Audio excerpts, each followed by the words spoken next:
आज का सेशन हम एक सवाल से शुरू करेंगे कि क्या आने वाले समय में किसान तय करेगा हमारी गाड़ी का फ्यूल। क्योंकि हम E20 तक तो पहुंच चुके हैं, अब चर्चा हो रही है E85 और E100 की। तो आज के सेशन में हम बात करेंगे कि क्या जरूरत हुई एथेनॉल ब्लेंडिंग की पेट्रोलियम में। यानी कि अगर आप अभी सुन रहे होंगे तो E20 जो है फ्यूल यूज किया जा रहा है गाड़ियों में, और आगे आने वाले समय में E85 और E100 की भी बात चल रही है। मींस अब गाड़ियों में जो है आने वाले समय में E85 और E100 फ्यूल भी यूज हो सकता है। अब इनका क्या मतलब है ना, क्यों ये चर्चा में है, क्यों भारत सरकार ने पेट्रोल में एथेनॉल ब्लेंडिंग की शुरुआत की, या एथेनॉल ब्लेंडिंग प्रोग्राम बेसिकली क्या है, और साथ ही साथ में एथेनॉल प्रोडक्शन से किसानों पर क्या असर पड़ेगा, किसानों को फायदा होगा या किसानों को नुकसान हो सकता है आगे आने वाले समय में। तो आज के सेशन में हम इसी को समझेंगे कि एथेनॉल क्या है, इसे कैसे बनाया जाता है, इंडिया में इसकी जरूरत क्यों पड़ी, क्या हमारे पास इतना पेट्रोलियम नहीं था, क्या हम 100% प्योर पेट्रोल का यूज नहीं कर सकते हैं गाड़ियों में। इसके साथ साथ हम EBP प्रोग्राम की भी बात करेंगे। एथेनॉल ब्लेंडिंग प्रोग्राम बेसिकली क्या होता है, क्या दुनिया में भी, मतलब भारत के अलावा भी एथेनॉल ब्लेंडिंग पेट्रोल या फ्यूल यूज किया जा रहा है, या सिर्फ और सिर्फ भारत में ही किया जा रहा है, और इस पॉलिसी का किसानों पर क्या प्रभाव पड़ेगा, क्या किसानों की आय जो है वो दुगनी होगी, क्या किसानों के लिए आने वाले समय में यह संकट बन के उभरेगा, मतलब कि क्या आने वाले समय में जो है किसानों के लिए प्रॉब्लम क्रिएट हो जाएगी, पानी की कमी हो जाएगी, क्या फूड सिक्योरिटी जो है वो अफेक्ट होगा, क्या क्रॉपिंग पैटर्न पे असर पड़ने वाला है। तो आज का जो सेशन रहने वाला है वो रहने वाला है हमारा पूरा का पूरा एथेनॉल पे। तो हम प्रोडक्शन से लेके जो है इसके इफेक्ट तक की बात करेंगे कि फ्यूचर में संभावित इफेक्ट जो है वो क्या हो सकते हैं, इसके बेनिफिट क्या हो सकते हैं, या इसके संकट क्या हो सकते हैं। तो चलिए स्टार्ट करते हैं इस सेशन को। स्टार्ट करने से पहले हम आपको एक चीज बता देते हैं, अगर आप इस चैनल पे नए जुड़े हैं तो चैनल को सब्सक्राइब कर दो और सेशन को लाइक जरूर कर देना अगर आपको ये सेशन पसंद आए तो, ठीक है। सबसे पहले हम समझेंगे कि एथेनॉल क्या है। सबसे पहला तो सवाल आपका यही होगा, एथेनॉल जो है, एथेनॉल एक बायोफ्यूल है। क्या है? बायोफ्यूल, एक बायोफ्यूल है, ठीक। अब आपके दिमाग में सवाल होगा कि सर ये बायोफ्यूल का क्या मतलब होता है। इसे हिंदी में हम लोग जैव ईंधन कहते हैं। क्या कहते हैं? जैव ईंधन। तो जैव ईंधन क्या होता है? ऐसा ईंधन या ऐसा फ्यूल जो जीवित या जीवित स्रोतों से प्राप्त होता है। मतलब कि ये जो है बायोफ्यूल क्या होता है कि ऐसा फ्यूल जो जीवित अथवा जीवित स्रोतों से प्राप्त होता है, जीवित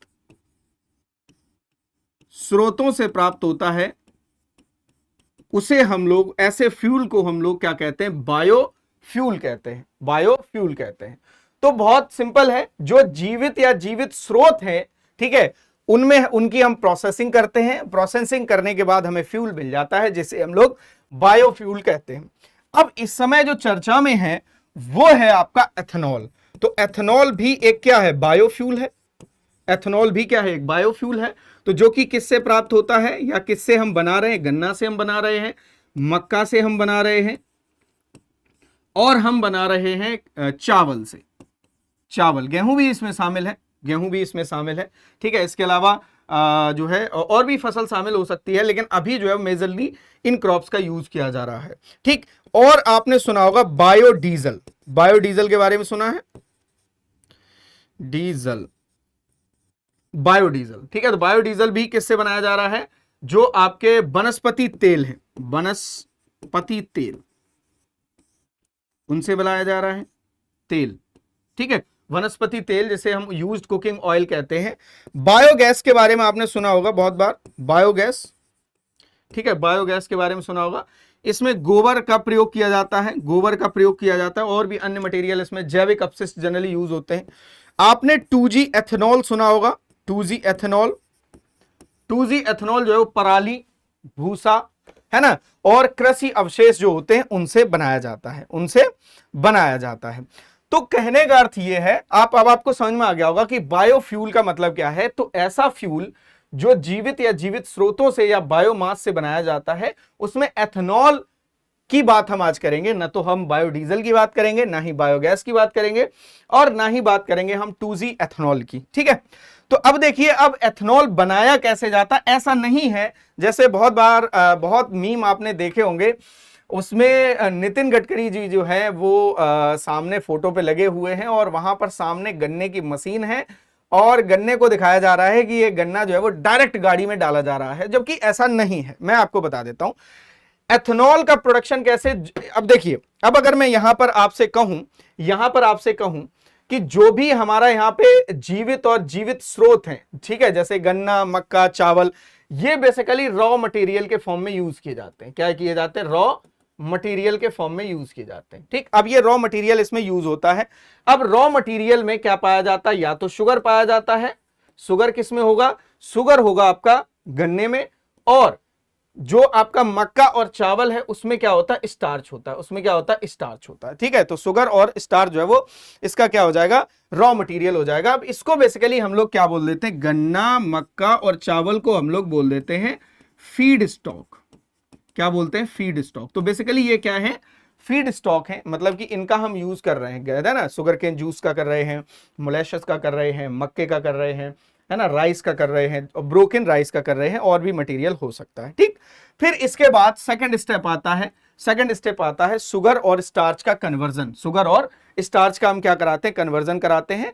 ठीक है, तो बेसिकली स्टार्च को एंजाइम जो है, एंजाइम की मदद से जो है वो शुगर में कन्वर्ट कर देते हैं, फर्मेंटेबल शुगर में बदला जाता है। तो अल्टीमेटली ये क्या बनना है?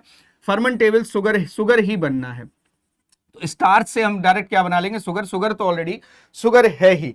फिर इसका क्या कराया जाता है? फर्मेंटेशन कराया जाता है। क्या कराया जाता है? फर्मेंटेशन। अब देखिए, फर्मेंटेशन में होता बेसिकली क्या है? इसमें फर्मेंटेशन में एक ईस्ट यूज किया जाता है, जिसे हम लोग कहते हैं सैकेरोमाइसीस सेरेवेसी।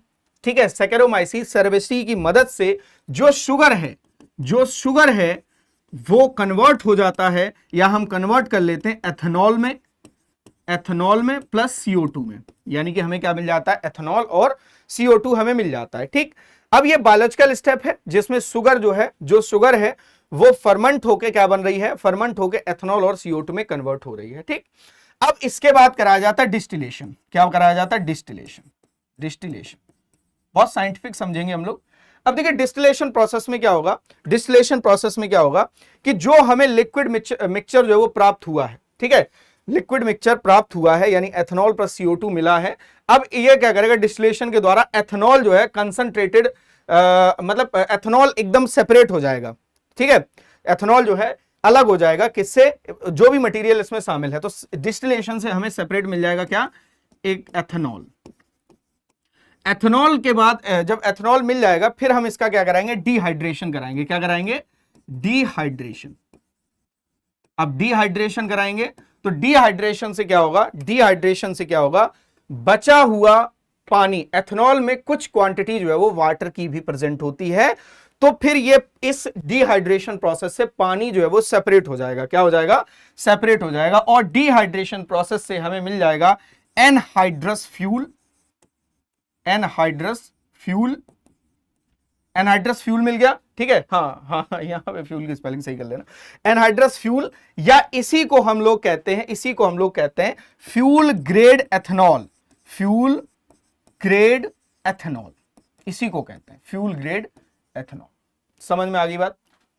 ठीक है, तो स्टार्च को अगर हम मान लो मेज या राइस का यूज कर रहे हैं, तो स्टार्च को कन्वर्ट कराएंगे एंजाइम्स के द्वारा, किसमें? शुगर में कन्वर्ट कराएंगे, फिर उसका फर्मेंटेशन होगा, फिर डिस्टिलेशन होगा, फिर डिहाइड्रेशन होगा, और हमें फ्यूल बेस्ड एथेनॉल मिल जाएगा, जिसका हम यूज कर सकते हैं। तो आई थिंक अब आपको समझ में आ गया होगा कि एथेनॉल है क्या? बायोफ्यूल है। ठीक, और इसके प्रोडक्शन के लिए हम जो फीड स्टॉक यूज कर रहे हैं वो गन्ना कर रहे हैं, मक्का कर रहे हैं और चावल कर रहे हैं, और पूरी प्रोसेस क्या है ये हमने आपको प्रोसेस बता दी है। ठीक, अब देखिए, जब हम किसी फसल को उगाते हैं तो फसल की सोइंग से लेकर हार्वेस्टिंग तक उसमें पानी यूज होता है। आपने सुना भी होगा कि धान जब हम उगाते हैं तो लगभग 1200 से 1500 मिलीमीटर पानी का यूज हो जाता है। ठीक, अब लोगों का एक सवाल है कि सर एथेनॉल प्रोडक्शन में इतना सारा पानी का कंजप्शन हो रहा है, तो मैं आपको बता देता हूं पूरी प्रोसेस में 3 से 4 लीटर वाटर ही सिर्फ यूज होता है। 3 से 4 लीटर पानी यूज होता है और बाकी जो पानी वेस्ट हो जाता है उसको हम वापस से रीयूज कर लेते हैं। तो कहने का मतलब यह है कि इसमें वाटर वेस्ट जो है इस प्रोसेस में 3 से 4 लीटर होता है, बहुत ज्यादा पानी का कंजप्शन नहीं होता है। अब जो बात, जैसे आपने सुना भी होगा कि बहुत लोग कह रहे हैं, जैसे अपोजिशन पार्टी वाले, जो भाजपा है उसकी गवर्नमेंट है बेसिकली भारत, है ना, अपने देश में, तो अपोजिशन पार्टी या इसी तरह के मीम जो है वो इंस्टाग्राम पे वायरल हो रहे हैं कि वाटर का कंजप्शन ज्यादा होता है। देखो, अब इसको ऐसे समझो कि वाटर का कंजप्शन इस प्रोसेस में नहीं हो रहा है, वाटर का कंजप्शन हो रहा है क्रॉप में। मतलब कि जब हम क्रॉप को उगा रहे हैं तो वो वाटर को कंज्यूम कर रही है, वही पानी को हम एक बेस बना लिया है। हमने क्या बना लिया? बेस बना लिया है कि अगर हम मान लो कि ज्यादा से ज्यादा इन क्रॉप्स को ग्रो करेंगे तो पानी जो है जल्दी खत्म हो जाएगा, अंडरग्राउंड वाटर की कमी हो जाएगी। इसको हम लोग आगे भी शॉर्ट करेंगे, इसको थोड़ा सा क्लैरिफाई और करेंगे जिससे कि आपको यह पता हो कि किस प्रोसेस में वाटर ज्यादा कंज्यूम हो रहा है। थोड़ा सा हम लोग जो है हमेशा बात करते हैं ना कि हमें थोड़ा सा ज्ञान होना चाहिए हर टॉपिक में, तो यस ठीक। अब देखिए, इस समय जो एथेनॉल ब्लेंडिंग की जा रही है इसमें कुछ कैटेगरी में आपको बता देता हूं। देखो, स्टार्टिंग जो है 2013-14 में टारगेट रखा गया था कि E10 जो है E10 फ्यूल यूज किया जाएगा। E10 का मतलब क्या होता है कि इसमें 10% एथेनॉल होगा और 90% होगी पेट्रोल।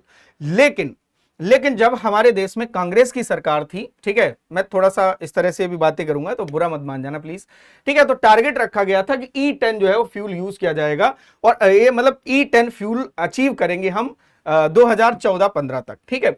लेकिन वो अचीव नहीं हो पाया, अचीव हो पाया सिर्फ 1.5%। मतलब कि 2013-14 तक जो है वो हम कह सकते हैं जो एथेनॉल यूज हो रहा था वो 1.5% तक यूज हो रहा था, या अप टू 6%। हम थोड़ा सा भी इसको और क्लैरिफाई करेंगे। इस समय जो ब्लेंडिंग की जा रही है वो कितनी की जा रही है? वो E20 फ्यूल यूज किया जा रहा है जिसमें 20% एथेनॉल है और 80% पेट्रोल है। अब इस समय चर्चा में यह भी है कि E85 आने वाले समय में जो आपके हम कह सकते हैं ऐसे व्हीकल हैं या ऐसे इंजन तैयार किए जाएंगे जिसमें जो है 85% तक एथेनॉल यूज किया जा सकेगा। समझ में आ रही बात? फ्लेक्सिबल आपने व्हीकल सुने होंगे, है ना, फ्यूल फ्लेक्सिबल व्हीकल क्या होते हैं?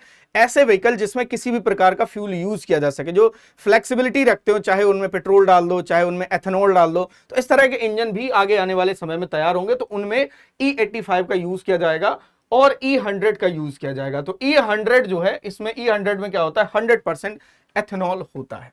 तो इस समय जो ब्लेंडिंग की जा रही है वो 20% ब्लेंडिंग की जा रही है। तो भारत सरकार ने एक टारगेट रखा था, ध्यान से सुनो, भारत सरकार ने टारगेट रखा था कि हम 2030-31 तक E20 अचीव करेंगे। मतलब कि हम E20 को यूज करने लगेंगे 2030-31 तक। लेकिन ये टारगेट 2025 में ही अचीव हो गया, 2025 में ही अचीव हो गया। अब अचीव होने का कारण क्या है? ज्यादा से ज्यादा प्लांट, है ना, जो एथेनॉल का प्रोडक्शन करते हैं, यानी कि अल्टीमेटली एथेनॉल का भारत सरकार ने प्रोडक्शन इसका बढ़ा दिया, जिसकी वजह से हम लोगों ने 5 साल पहले ही इसको अचीव कर लिया। 4 या 5 साल पहले ही हमने इसको अचीव कर लिया। तो अभी जो यूज किया जा रहा है वो E20 फ्यूल यूज किया जा रहा है जिसमें 20% एथेनॉल है और क्या है? 80% पेट्रोल है। 80% पेट्रोल है। अब आपका सवाल एक और हो सकता है कि अल्टरनेटिव फ्यूल के रूप में इसकी आवश्यकता क्यों है? मतलब कि क्या हम प्योर पेट्रोल यूज नहीं कर सकते हैं? क्या हमारे देश के पास प्योर पेट्रोल नहीं है? तो देखो, भारत में ऊर्जा की मांग जो है वो लगातार बढ़ रही है, ठीक है। देखा होगा आप लोगों ने कि आपके घर में एटलीस्ट एक व्हीकल तो होगा ही होगा। अब जैसे जैसे आप कमाते जाओगे वैसे वैसे आपके पास व्हीकल की संख्या बढ़ती जाएगी। तो अब व्हीकल जो है, अब भाई फ्यूल ही कंज्यूम करता है, पानी तो कंज्यूम करता नहीं है, ठीक है। तो सबसे पहला तो यह है कि जैसे जैसे हमारी अर्थव्यवस्था बढ़ रही है, बढ़ती अर्थव्यवस्था, पहला कारण तो यह हो गया, बढ़ती अर्थव्यवस्था, ठीक है। इस वजह से, अब बढ़ती अर्थव्यवस्था की वजह से हमें इसको अल्टरनेटिव के फॉर्म में यूज करना पड़ रहा है। ठीक। दूसरी, बढ़ती जनसंख्या, यह भी एक कारण है, जनसंख्या। अब देखो किसानों के पॉइंट पे हम लास्ट में आएंगे, पहले हम आपको प्रोसीजर पूरा समझा देते हैं, तभी जो है आपको किसानों वाली बात जो है वो समझ में आएगी, है ना, है ना। इसके साथ साथ जो है तेजी से बढ़ता अर्बनाइजेशन, शहरीकरण हो रहा है, शहरीकरण हो रहा है तो फ्यूल का कंजप्शन ज्यादा होगा। इसके साथ साथ बढ़ती लाइफस्टाइल, है ना, ये भी तो एक कारण है भाई, बढ़ती लाइफस्टाइल। ठीक, ठीक है। और लोगों की बढ़ती परचेजिंग पावर, लोगों की बढ़ती परचेजिंग पावर। अब देखिए करंट में सिचुएशन क्या है कि रोड ट्रांसपोर्टेशन सेक्टर में, रोड ट्रांसपोर्टेशन सेक्टर में, सेक्टर में लगभग जो है 98% फ्यूल, ठीक है, 98% जो फ्यूल है इसकी रिक्वायरमेंट पूरी होती है फॉसिल फ्यूल से। किससे? फॉसिल फ्यूल से, जो आप बाहर से कच्चा तेल मंगवाते हो ना, जो फिर से रिफाइन करते हो, वो वाला। तो 98% कहां से पूरी हो रही है? फॉसिल फ्यूल से। और 2% इसमें क्या यूज किया जा रहा है? बायोफ्यूल यूज किया जा रहा है। 2% क्या किया जा रहा है? बायोफ्यूल का प्रयोग किया जा रहा है, जो हम एथेनॉल बना रहे हैं। ठीक, चलिए अब थोड़ा सा एथेनॉल की कहानी कहां से शुरू हुई, एथेनॉल की कहानी कहां से शुरू हुई, इसको हम आपको बताते हैं। तो एक प्रोग्राम चलाया गया था जिसका नाम था एथेनॉल ब्लेंडिंग प्रोग्राम। अब ये चलाया कब गया था? ये अभी नहीं चलाया गया, 2020, 2021, 2026 में नहीं चलाया गया, ना ही 2013-14 में चलाया गया। मैं क्लियर कर देता हूं पहले।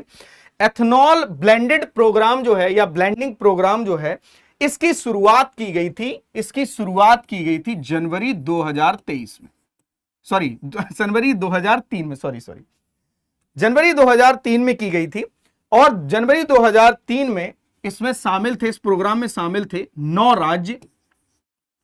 9 राज्य शामिल थे, तथा इसके साथ साथ जो है 4 केंद्र शासित प्रदेश थे। केंद्र, यूटी लिख देता हूं, यूनियन टेरिटरीज। ठीक है, हाँ ठीक है ना।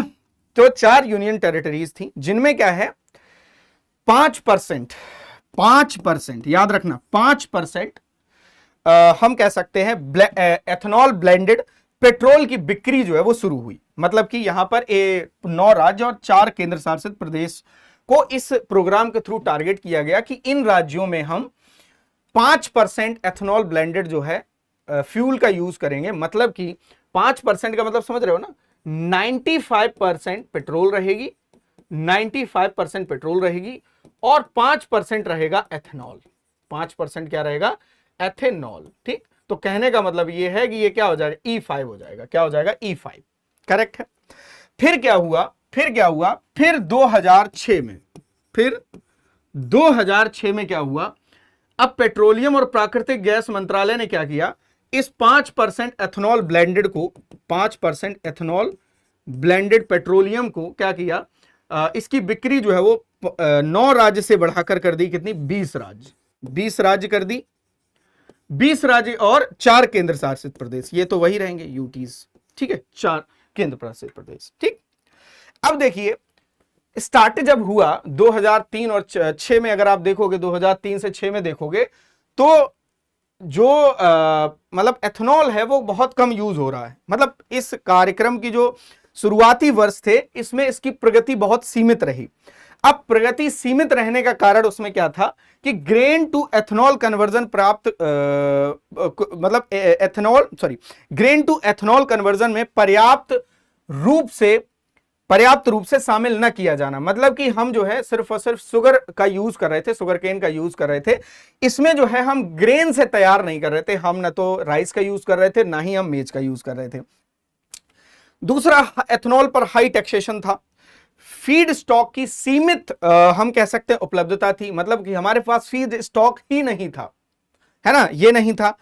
पर्याप्त इंफ्रास्ट्रक्चर नहीं था, इसकी कमी थी, इसकी वजह से यह सीमित रहा। और साथ ही साथ में और भी जो सप्लाई रिलेटेड चुनौतियां होती हैं, है ना, वो थी इसमें। इस वजह से अब देखिए, अब आते हैं 2014 में। 2014 में, ठीक, 2014 में जो है भारत सरकार क्या करती है, यानी नरेंद्र मोदी जी के नेतृत्व में एनर्जी सिक्योरिटी, क्लाइमेट चेंज और रूरल इकोनॉमी से जुड़े जो है लक्ष्य ध्यान में रखे गए और एथेनॉल ब्लेंडेड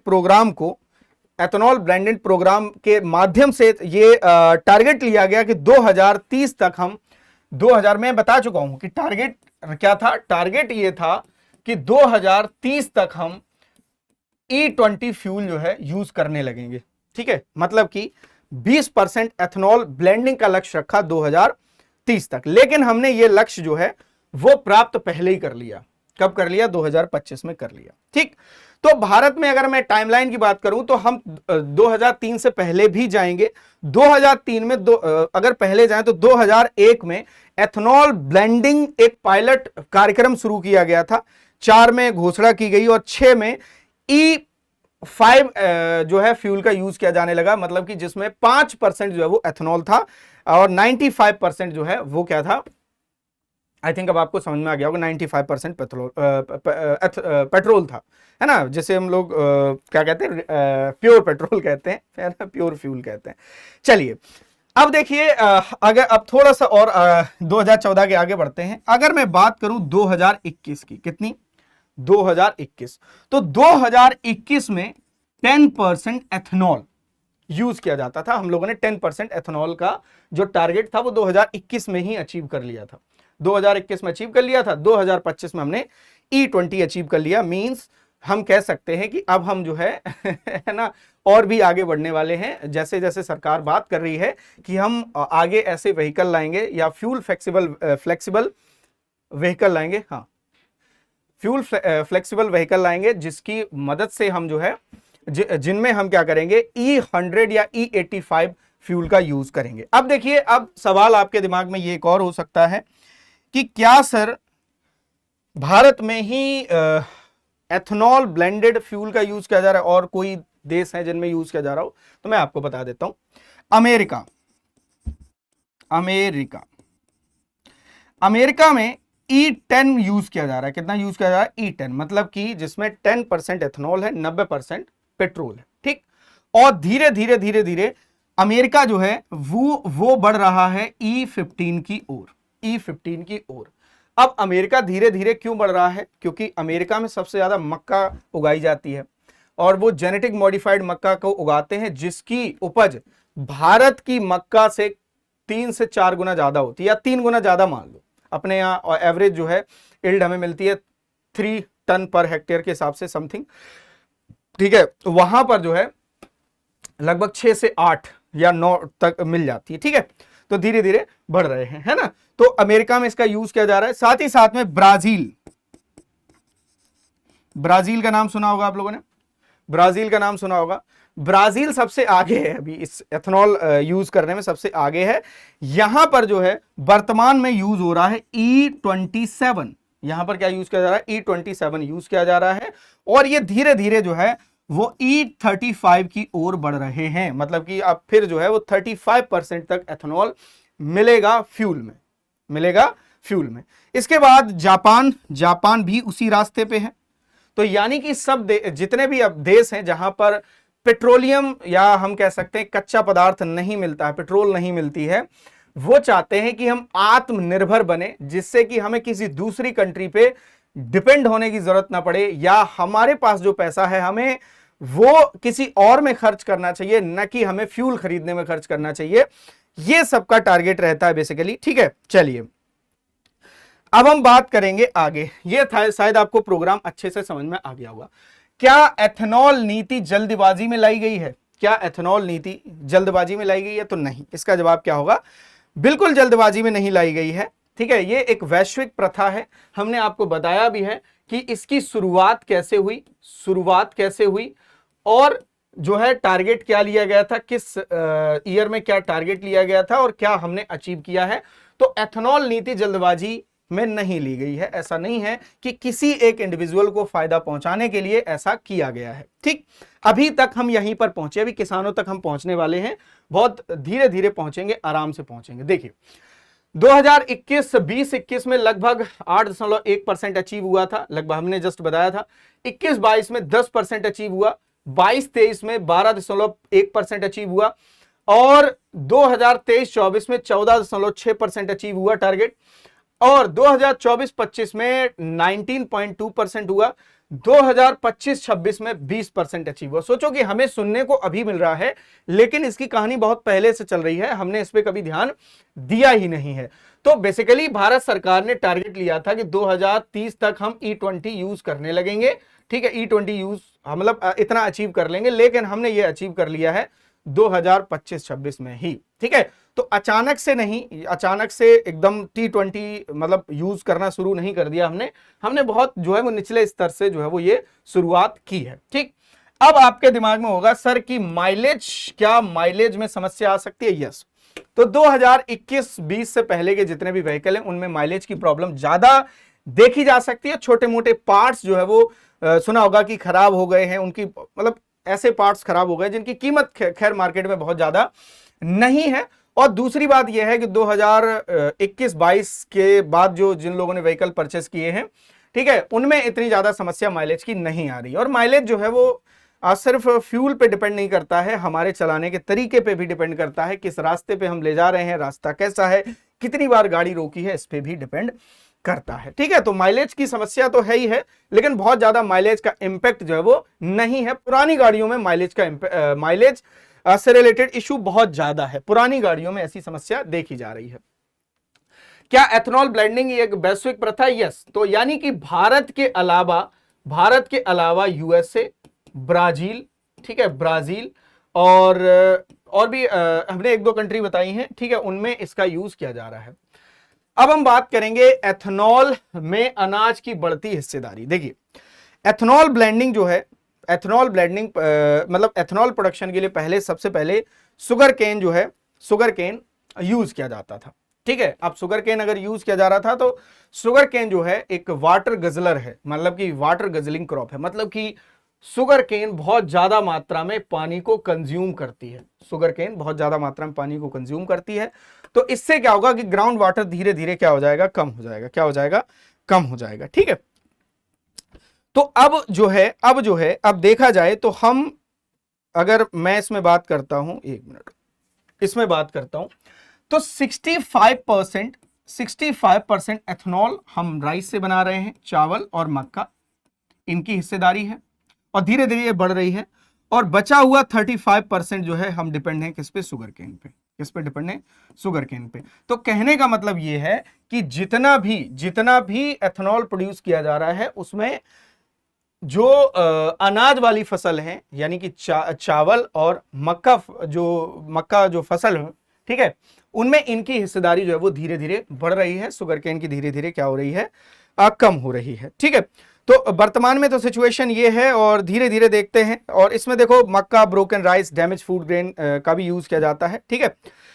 चलिए, और बाकी देखा जाए तो मक्के की हिस्सेदारी जो है वो 22-23 में जो सिर्फ और सिर्फ 6% थी, लेकिन 24-25 में 50% तक बढ़ाकर कर दी है।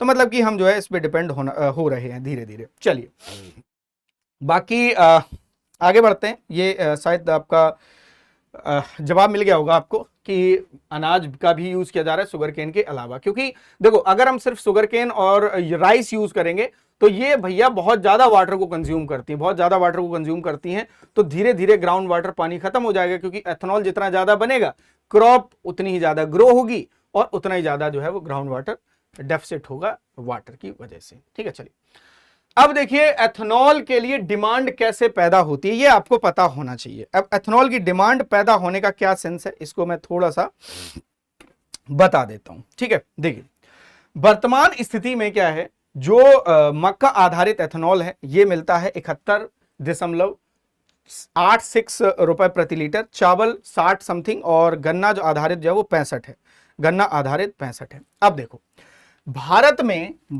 में लगभग 370 प्लांट हैं, 370 प्लांट हैं जो एथेनॉल का प्रोडक्शन करते हैं। किसका प्रोडक्शन करते हैं? एथेनॉल का प्रोडक्शन करते हैं, ठीक है, जो एथेनॉल बनाते हैं। समझना कितने प्लांट है, 370 प्लांट्स, ठीक। 370 प्लांट्स की जो कैपेसिटी है वो है 2000 करोड़ लीटर, 2000 करोड़ लीटर। ठीक, समझना, धीरे धीरे समझना। अब देखिए, अब E20 के लिए, E20 के लिए या E20 ब्लेंडिंग के लिए, है ना, अगर हम E20 फ्यूल बनाते हैं, ठीक है, तो लगभग कितना, 1100 करोड़, 1100 करोड़ लीटर प्रति वर्ष।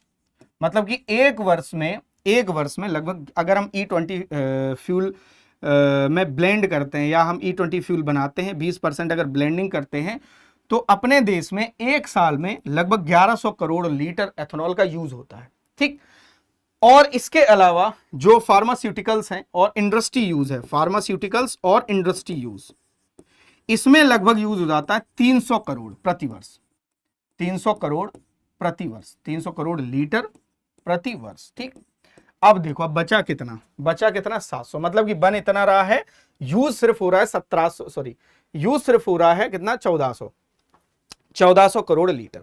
अब बचा कितना, 1400 करोड़ हो रहा है ना, है ना, लगभग 6 से 700 लीटर बचा, लगभग करोड़ लीटर बचा। अब देखिए, अतिरिक्त इसके लिए अतिरिक्त हमें बाजार तैयार करना है। जैसे हम नेपाल में इसे एक्सपोर्ट कर सकते हैं, बांग्लादेश में एक्सपोर्ट कर सकते हैं, थाईलैंड में एक्सपोर्ट करते हैं, फिलीपींस में एक्सपोर्ट कर सकते हैं। तो भारत सरकार जो है वो लगातार ट्राई कर रही है कि हमारे जो आसपास के देश हैं, ठीक है, वो एथेनॉल को परचेस करें हमसे, एथेनॉल को परचेस करें, जिससे कि हम यहां से प्रोड्यूस करें, बाकी का बचा हुआ बाहर के देश में भेज दें। ठीक है, चलिए, आई थिंक यहां तक आपको समझ में आ गया होगा। अब देखिए, अब हम आते हैं किसानों के पॉइंट पे। देखो, अगर मान लो, एक सेकंड, अगर मान लो किसान, देखो, अगर हम एथेनॉल का प्रोडक्शन करेंगे, ठीक, एथेनॉल का प्रोडक्शन करेंगे, तो खपत किसकी बढ़ेगी? एक तो शुगर केन की खपत बढ़ेगी, शुगर केन की खपत बढ़ेगी इसमें, और बढ़ेगी किसकी? मेज की बढ़ेगी, यानी मक्का की बढ़ेगी, और बढ़ेगी राइस की बढ़ेगी। तो मतलब कि इनका यूज जो है वो एथेनॉल में तो किया ही किया जाएगा, एथेनॉल प्रोडक्शन में तो किया जाएगा, इसका यूज फूड पर्पज से भी किया जा रहा है, फूड सिक्योरिटी। ठीक, तो अगर इसका यूज ज्यादा है, कंजप्शन ज्यादा है, तो किसान इसको ग्रो ज्यादा करेगा, क्योंकि किसान को इसकी अच्छी कीमत मिलेगी, अच्छी कीमत मिलेगी। तो ऐसे किसान जो पल्स ऑयल सीड को भी उगाते थे, ठीक है, जिन पे आपको अच्छी कीमत नहीं मिलेगी, है ना, अब वो किसान शिफ्ट किस पे हो जाएंगे? शिफ्ट हो जाएंगे वो इन 3 फसलों पे। जब वो इन 3 फसलों पे शिफ्ट हो जाएंगे, तो इमेजिन करो कि क्रॉप डाइवर्सिटी का क्या होगा। क्रॉप डाइवर्सिटी जो है वो अफेक्ट होगी। देखो, किसानों का फायदा है, अल्टीमेटली किसानों का इन फसलों को उगाने से फायदा है। अगर ये फसल उगाएंगे तो उन्हें अच्छी कीमत मिलेगी, बायर बहुत सारे हैं, बायर बहुत सारे आपको मिल जाएंगे, क्योंकि जिनके पास भी एथेनॉल का प्लांट होगा वो खरीदने के लिए तैयार होंगे, और वो किसी भी कीमत पे खरीद सकते हैं। तो किसानों को क्या चाहिए? पैसा चाहिए। तो जितने भी किसान हैं वो मोस्टली शिफ्ट हो सकते हैं, ये समस्या है, ये समस्या है, वो शिफ्ट हो सकते हैं इन्हीं 3 फसलों पर। बाकी फसलों का क्या? फूड सिक्योरिटी चेन जो है वो खराब होने के, इन फ्यूचर खराब होने के चांसेस हैं। एक तो ये हो गया, एक रिस्क ये है। क्रॉपिंग पैटर्न बदल सकता है, यही तो लिखा हुआ है। क्या एथेनॉल से क्रॉपिंग पैटर्न बदल सकता है? यस, बिल्कुल बदल जाएगा। हम इस पर डिपेंड हो जाएंगे, हम बाकी फसलें तो उगाएंगे नहीं, क्योंकि बाकी फसलों को हम प्राथमिकता क्यों देंगे? क्योंकि हमें उससे, भाई, जब हमें अच्छी कीमत नहीं मिल रही है तो हम बाकी फसलों को प्राथमिकता क्यों देंगे? तो बिल्कुल नहीं देंगे। समझ में आ रही बात? तो आई थिंक यहां तक आपको समझ में आ गया होगा कि कैसे बदल सकता है। एथेनॉल प्रोग्राम के अब थोड़े से फायदे हम आपको बता देते हैं, एथेनॉल प्रोग्राम के फायदे बता देते हैं, बड़े ध्यान से सुनना है। हाँ, चलिए, पहले ये बताओ, यहां तक समझ में आया सभी को? यहां तक समझ में आया सभी को?